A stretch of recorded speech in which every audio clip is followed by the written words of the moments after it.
Major news in Washington, the Nunes memo, which some say details improper actions by the FBI in the Russia investigation.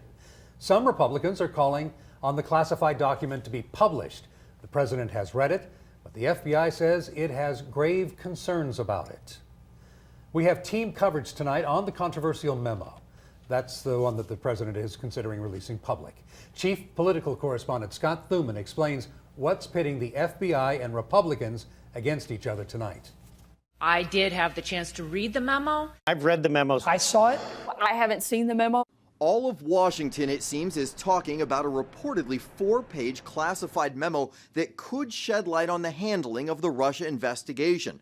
Prepared by the chair of the House Intelligence Committee and supposedly shows the FBI and Justice Department may have abused their surveillance powers against then-candidate Trump's campaign. Many on the right are demanding its release. Let's release the memo. Don't worry. Democrats denouncing it as a means to discredit the Russia investigation. They have crossed from dangerously and recklessly dealing with intelligence to a cover-up. Arguing if it's made public, so should their classified memo presenting the other side.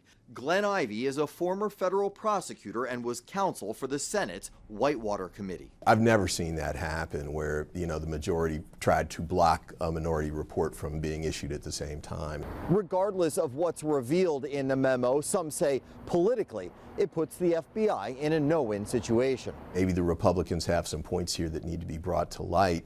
The problem, though, is that they're doing it in a way that I think overly politicizes the effort and really gives the sense that this is actually about scoring political points as opposed to making sure the FBI is staying on track. While the FBI is against the release, the White House is in control of the memo's future.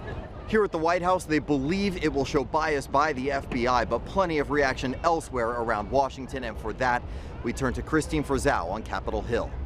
Washington now in waiting, as many wonder what the next chapter of this story will reveal. My understanding from sources inside the FBI is that if the White House decides to release the Nunes memo, Director Wray is prepared to issue a rebuttal.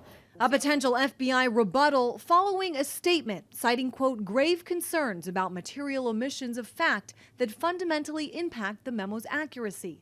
The memo is based on classified intelligence, which some believe, if released, could put the country at risk. This is the President of the United States acting to defend himself legally and politically at the expense of our national security. Some Democrats concerned it's politically motivated. This is a direct attempt to undermine the investigation of Robert Mueller. Democratic leaders worry it will be used as an excuse to fire Mueller or Assistant Attorney General Rod Rosenstein. Order. As for those who support releasing the memo, they say possible abuses of power by federal investigators should not be covered up. There may have been malfeasance by people at the FBI. If the federal government can target American private citizens with its power with which we've entrusted it, there's a problem. So I think that we need to step back and look at the facts. Those facts now center stage as lawmakers here on Capitol Hill prepare for the fallout, with very few willing to even predict what comes next. I'm Christine Frizzell reporting. Now here is our national question of the day. Has enough been done to investigate potential Russian influence in the 2016 election? To vote, head to idahonews.com. Hover